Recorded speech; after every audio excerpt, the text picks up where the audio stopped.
안녕하세요 여러분, 반갑습니다. 저는 유튜브에서 필름메이킹 관련 채널을 운영하고 있는 푸우 작가라고 합니다. 오늘은 소니에서 새롭게 출시한 프로페셔널 캠코더의 사용법을 다뤄볼까 합니다. 소니의 프로페셔널 캠코더 라인입니다. 위쪽 FX 시리즈를 비롯해서 다양한 제품들이 있는데요. 이 중에 오늘 다뤄볼 제품들은 Z200과 NX800입니다. 자, 오늘 진행 순서 말씀드릴게요. 먼저 두 제품의 차이점과 개선점 알아보고요. 두 번째는 제품의 사양과 특징, 세 번째는 외부 조작 기능, 네 번째는 내부 메뉴를 살펴보겠습니다.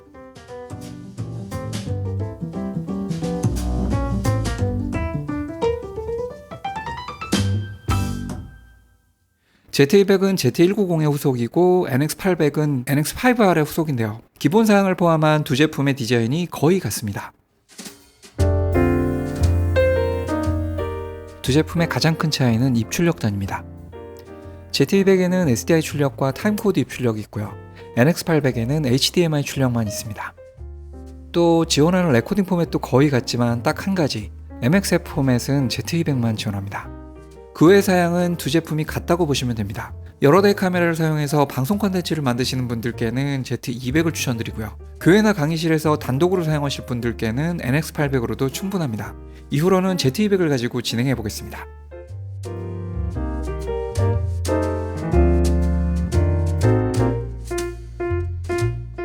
두 제품은 전작 대비 여러 가지가 개선되었는데요.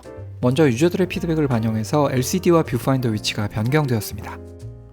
LCD는 이런 식으로 360도 원하는 각도 조정이 가능하고요. 보관이나 이동 시 파손을 방지하기 위해 이렇게 접었을 때 살짝 공중에 뜨는 형태로 바뀌었습니다. 또 뷰파인더는 이 탑 핸들의 각도와 딱 맞춰서 접히는 방식으로 변경됐어요. 덕분에 이동이나 보관 시 파손 확률이 크게 줄었습니다. 두 번째는 크게 개선된 이미지 품질입니다. Z200은 새롭게 설계된 14메가픽셀의 스택 시모스 센서를 품고 있습니다. 3개의 2분의 1 타입 센서로 RGB를 각각 캡처했던 전작들과는 달리 1개의 1.0 센서로 구성되어 있습니다. 4K에선 풀픽셀 리드아웃, HD에선 5K 오버샘플링 기술이 적용돼서 전작 대비 크게 향상된 이미지 퀄리티를 얻을 수 있습니다. 세 번째는 AI 기반 오토포커스입니다. 기존의 하이브리드 AF 시스템이 더욱 향상되었습니다. 안면 인식은 물론 아이 오토포커스 기능까지 추가됐고요. AI가 인간의 뼈대와 동작을 인식해서 피사체를 추적하기 때문에 기존보다 포커싱이 훨씬 정확해졌습니다. 그리고 핸드캠 최초로 오토 프레이밍 기능이 탑재되었는데요. 카메라는 고정된 상태에서 피사체를 추적해 자동으로 프레이밍 해주는 기능입니다. 혼자서 인터뷰할 때 카메라를 보지 않고 대사에게 집중할 수 있어 좋고요. 또 멀티캠 촬영 때도 아주 유용하게 쓸 수 있는 기능입니다. 단 4K 영상은 화각이 크롭된다는 점은 참고하시기 바랍니다. Z200은 20배 옵티컬 줌을 제공하는 G렌즈가 탑재되었습니다. 우선 최대 감각이 기존 28.8mm에서 24mm로 넓어졌고요. 최대 망원은 480mm입니다. 여기에 클리어 이미지 줌을 사용하면 4K에서는 720mm, 1080p에선 960mm까지 당길 수 있습니다. 최대 조리개 값은 광각에서 f2.8, 망원에서는 f4.5입니다.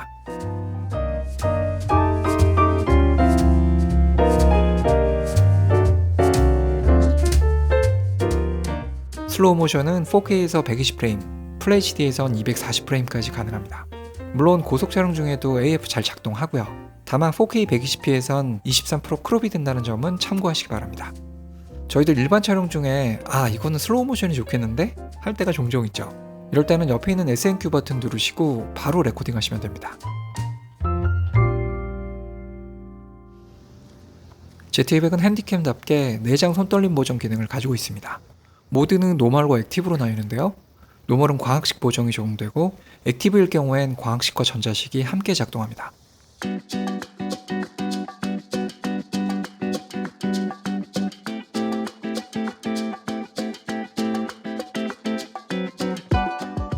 당연히 액티브가 훨씬 강력하지만 이미지가 소폭 크롭되고요. 120p 이상의 하이 프레임 레이트에서는 사용할 수 없다는 점도 참고하세요.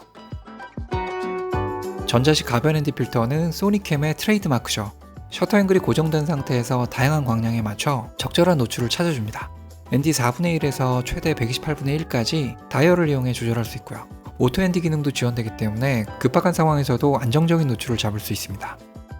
Z200은 카메라 간 컬러 매칭을 쉽게 할 수 있도록 다양한 컬러 감마를 지원합니다. 먼저 렉 709 계열의 ITU 709가 있고요. 이번에 새롭게 추가된 709 톤이 있습니다. 이 두 가지는 방송용 감마로 저희들이 TV에서 많이 보던 컬러입니다. 두 번째는 시네마용 감마인 S 시네톤입니다. 아무래도 709 계열에 비해 좀 더 차분한 느낌인데요. 소니의 시네마 라인인 FX 시리즈에 들어있는 컬러 감마입니다. 마지막은 HLG 감마인데요. 저희들이 최근 올림픽 중계나 뉴스에서 보던 색감 생각하시면 될 것 같아요. HLG 감마는 라이브, 마일드, 내추럴 이렇게 세 가지 커브 중에 고를 수 있습니다. 물론 커스텀 컬러 이외에 S로고 3도 지원합니다. 추후 포스 단계에서 컬러 그레이딩을 하실 분들은 이 옵션을 고르시면 되는데요. 이때 베이스 ISO는 1600입니다. Z200의 S로고 3 모드는 기본적으로 플렉서블 ISO이기 때문에 로고 상태에서도 ISO 조정이 가능합니다. Z200은 다양한 프로젝트에 대응하도록 여러가지 레코딩 포맷을 지원합니다.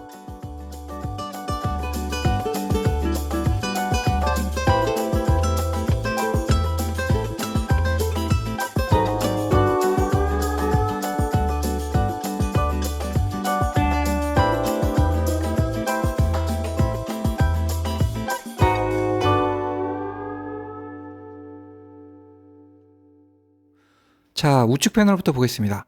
먼저 맨 위에 오토 매뉴얼 버튼 있죠. 여기서 오토는 풀 오토를 의미합니다.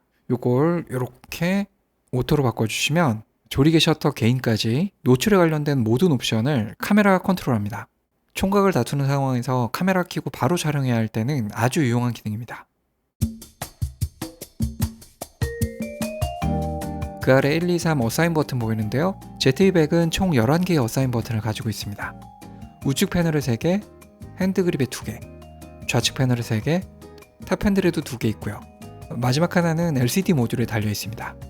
내가 원하는 기능을 버튼별로 할당할 수 있기 때문에 굳이 메뉴에 들어가지 않아도 카메라를 빠르게 컨트롤할 수 있습니다. 자, 먼저 1번 SNQ 버튼 눌러서 미리 세팅해둔 값으로 슬로우 모션이나 타임랩스를 촬영할 수 있습니다. 자, 눌러보면 네, 바로 120프레임 촬영으로 바뀌었죠. 이 상태에서 레코딩 버튼 눌러 바로 촬영하시면 됩니다. 자, 그 다음 2번은 중계를 위한 네트워크 버튼이고요.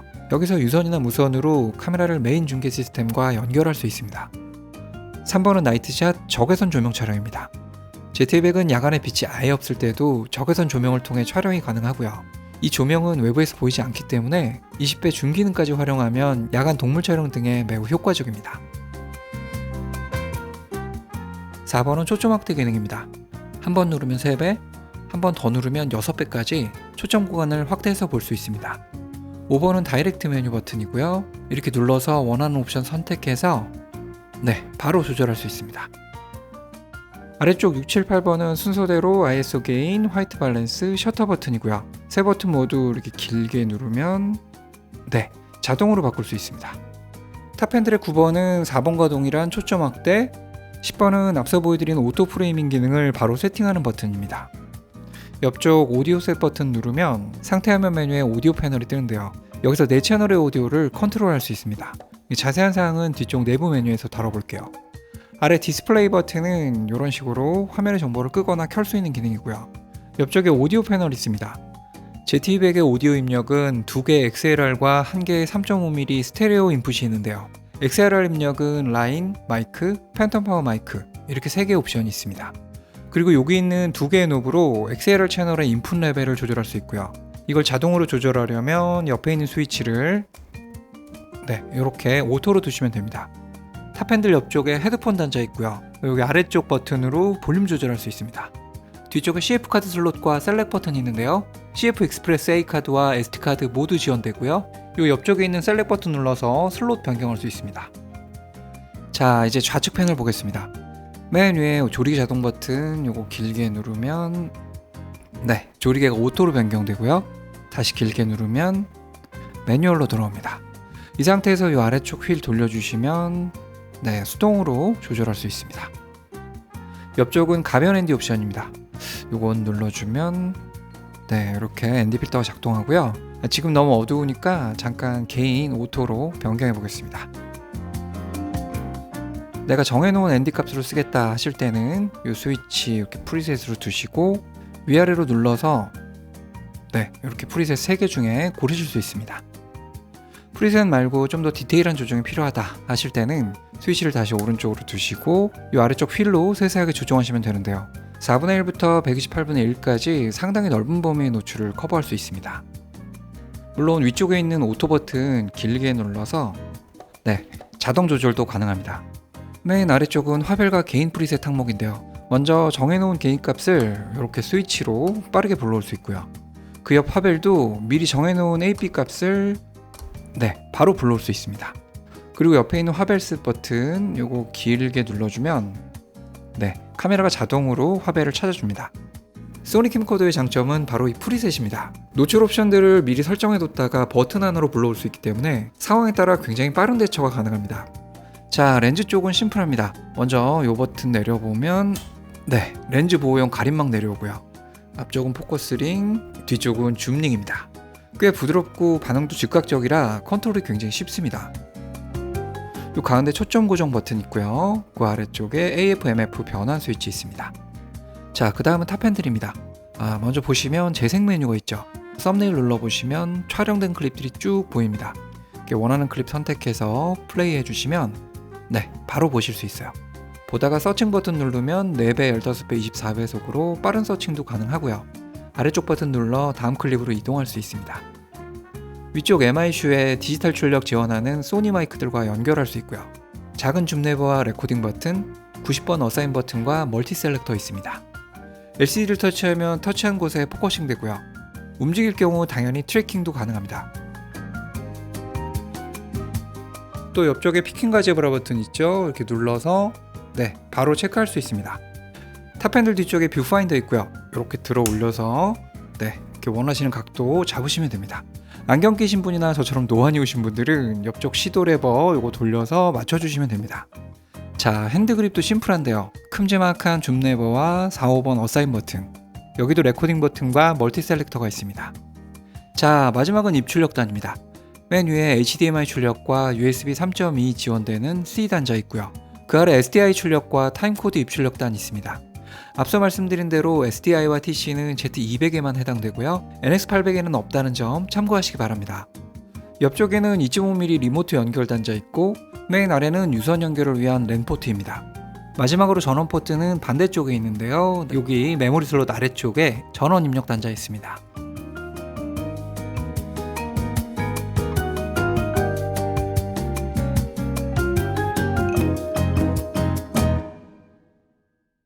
자, 이제 내부 메뉴 살펴보겠습니다.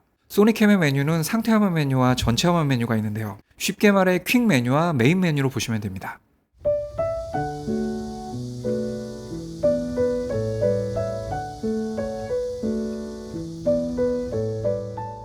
자, 메뉴 버튼 짧게 누르면 상태 화면 메뉴 뜨고요.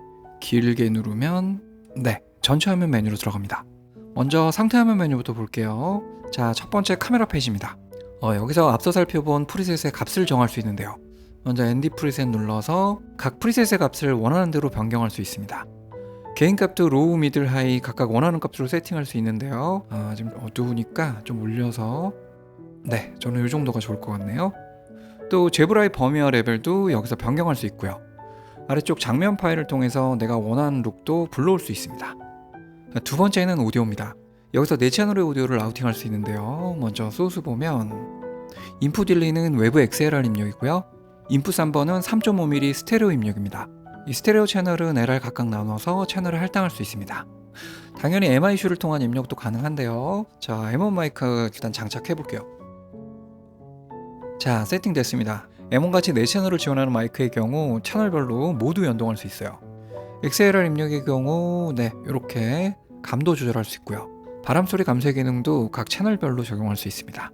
그 외 인풋 레벨과 HDMI 오디오 채널 지정, 모니터링 볼륨과 모니터링 채널 선택도 가능합니다.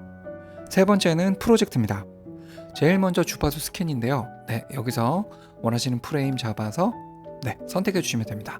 촬영 모드는 일반 컬러 모드인 커스텀과 S로고 3 감마를 사용하는 플렉서블 ISO가 있습니다. 로고를 찍으실 분은 여기서 플렉서블 ISO 선택하시면 됩니다. 그 다음은 코덱입니다.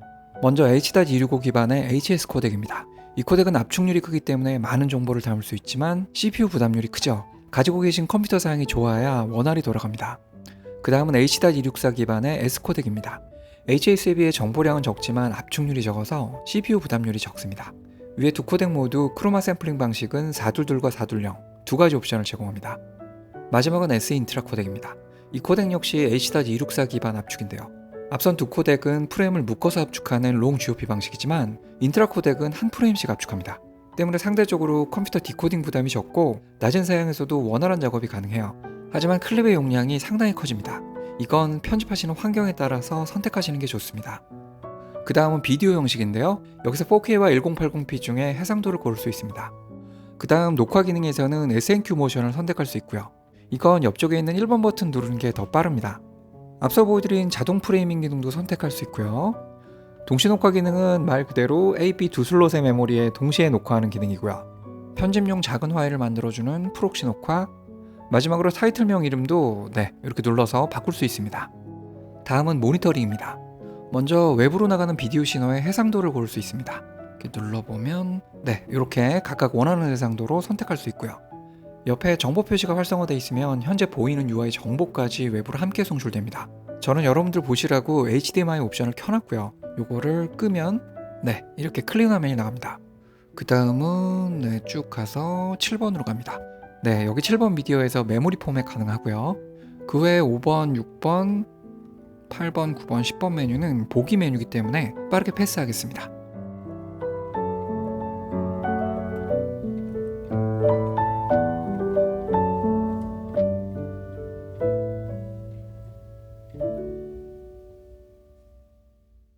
자, 보셔서 아시겠지만 명령어들이 많이 겹치죠?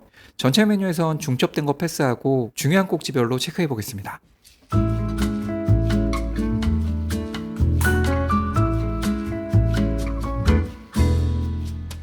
자, 첫 번째는 촬영 모드입니다. 여기서 ISO와 ND 프리셋 설정할 수 있는데요. 이거 상태 메뉴에서 했었죠? 빠르게 패스하고 셔터로 갑니다. 여기서 앵글과 스피드 중에 고르실 수 있고요. 여기서 앵글 선택하시면 프레임 레이트를 바꿔도 셔터각이 유지되기 때문에 훨씬 편리합니다. 플리커 때문에 더 디테일한 조정이 필요하다 하실 때는 이 아래 ECS 키셔서 이렇게 세세하게 조정해 주시면 됩니다. 다음은 자동 노출입니다. 노출 기준점을 백라이트, 표준, 스포츠 중에 고르실 수 있고요. 개인과 셔터의 자동 옵션들을 상황에 따라 조절할 수 있습니다. 요즘은 자동 노출 기능이 워낙 좋아서 매뉴얼로 특정 노출을 잡으시는 게 아니라면 저는 풀 오토 추천드립니다. 다음은 화이트 밸런스입니다. 여기서 각 프리셋별로 디테일한 조정이 가능한데요. 우선 색온도를 20단위로 조절할 수 있고요. 그 아래 틴트와 레드 게인, 블루 게인을 따로 설정할 수 있습니다. 그 다음 화이트 설정은 화벨이 바뀔 때 바로 바뀔지 천천히 바뀔지 선택하는 옵션이고요. 다음은 초점으로 넘어가겠습니다. 먼저 AF 전송 속도와 피사체 이동 감도가 있는데요. 전송 속도는 7단계, 피사체 이동 감도는 5단계 중에 고를 수 있습니다. 초점 영역은 크기에 따라 와이드, 존, 플렉서블 스팟으로 나뉘고요. ZBEC은 AI 기반 오토포커스가 적용돼서 피사체를 인식합니다. 사람만 따라가야 하면 첫 번째, 사람이 우선이지만 다른 서브젝트도 잡아야 하면 두 번째 고르시면 됩니다. 대부분 이 옵션 고르시겠죠. 그 다음 MF 터치 기능은 매뉴얼 상태에서 LCD를 터치했을 때 피사체를 계속 트래킹하는 추적 AF와 터치한 서브젝트에 고정되는 스팟 초점으로 나뉩니다. 저는 MF 상태에서는 이 스팟 초점이 좀 더 편리했는데요. 이건 서브젝트 종류에 따라서 고르시면 되겠죠. 마지막으로 AF 지원은 초점 영역을 확대해서 보는 기능입니다. 자, 다음은 SNQ 모션입니다. 초당 프레임 수를 조정해서 하이 프레임 레이트로 슬로우 모션을 만들거나 프레임 속도를 쭉 낮춰서 타임랩스 효과를 낼 수도 있습니다. 자, 이제 나이트샷입니다. 일부러 조명을 전부 껐고요. 깜깜해서 아무것도 안 보이죠? 그리고 켜주시면 적외선 촬영이 적용됩니다. 현재는 녹색으로 보이는데요. 요거 이렇게 흰색으로 바꿀 수도 있습니다. 노이즈 억제 기능도 있는데요. 상황에 따라 3개의 레벨 중에 고르실 수 있습니다. 기본값은 중간으로 되어 있네요. 그 다음 플리커 감소 옵션은 50Hz와 60Hz가 있는데요. 우리나라 형광등은 대부분 60Hz라 60 고르시면 됩니다. 스테디샷은 표준과 액티브 중에 고를 수 있고요. 그 앞에서 설명했기 때문에 여기서는 넘어가겠습니다. 두 번째 챕터는 프로젝트입니다. 먼저 촬영 모드 커스텀과 플렉서블 ISO 중에 고를 수 있고요. 커스텀을 고르셨을 때는 SDR과 HDR 중에 고를 수 있습니다. 다음 녹화 형식에서 프레임, 코덱, 비디오 형식 고를 수 있는데요. 이게 상태 화면 메뉴와 겹치죠. 플렉서블 ISO를 선택했을 때는 색상 범위를 S가뮤3나 S가뮤3 시네 중에 고를 수 있고요. LUT 파일을 포함해서 녹화할 수 있습니다. 그리고 HDR을 선택했을 때는 카메라 LCD상에서 SDR로 볼 수 있는 옵션이 있는데요. HDR 중계 시 영상 신호는 HDR로 보내면서 카메라 LCD에서는 SDR로 보여지는 옵션입니다. 이러면 따로 HDR 모니터를 설치할 필요가 없겠죠. 자, 겹치는 부분들 패스하고요. 할당 가능한 버튼으로 갑니다. 어사인 버튼이죠. 네, 여기서 원하시는 기능을 버튼에 할당할 수 있는데요. 원하시는 버튼 이렇게 정하시고 원하시는 기능 이렇게 찾아서 연결해 주시면 됩니다. 다음 챕터는 페인트 룩입니다. 장면 파일은 미리 저장된 프리셋을 불러오거나 저장할 수 있는 메뉴고요. 기본 룩은 현재 카메라에 적용될 룩을 고르는 곳입니다. 여기서 SCNet 톤이나 709 톤 등을 적용할 수 있고요. S로그3를 쓰실 때는 아래 빈 슬롯에 LUT 파일을 저장해서 사용할 수 있습니다. 그 외에 블랙, 니, 디테일, 매트릭스까지 아주 세세한 부분의 컬러와 개조 세팅이 가능한데요. 포스트 프로덕션 작업이라면 추후에 컬러 그레이딩을 통해 만지면 되겠지만 라이브 중계가 목적이라면 이 옵션들이 꽤 유용합니다.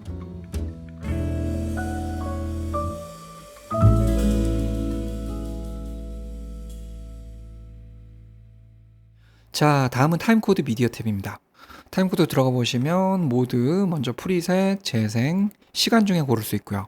실행 옵션 보시면 녹화 실행, 자유 실행 두 개가 있죠. 녹화 실행 때는 녹화 시에만 타임코드가 구동되고요. 자유 실행은 항상 구동되는 옵션입니다. 그 외 세팅 값도 당연히 세세하게 지정할 수 있고요. LCD 화면에 표시되는 디스플레이를 타임코드, 유저비트, 지속시간 중에 고를 수 있습니다. 여러 대의 기기를 타임코드로 연계해서 쓰실 게 아니라면 지속시간으로 두시는 게 편합니다.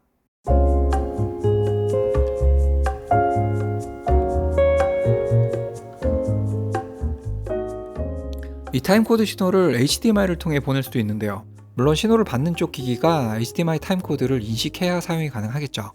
펌웨어 업데이트는 이 업데이트 탭에서 실행해 주시면 되고요. 맨 아래 포맷 옵션이 있습니다. 이제 모니터링 탭입니다. 여기도 상태 메뉴와 겹치는 파트는 넘어가고요.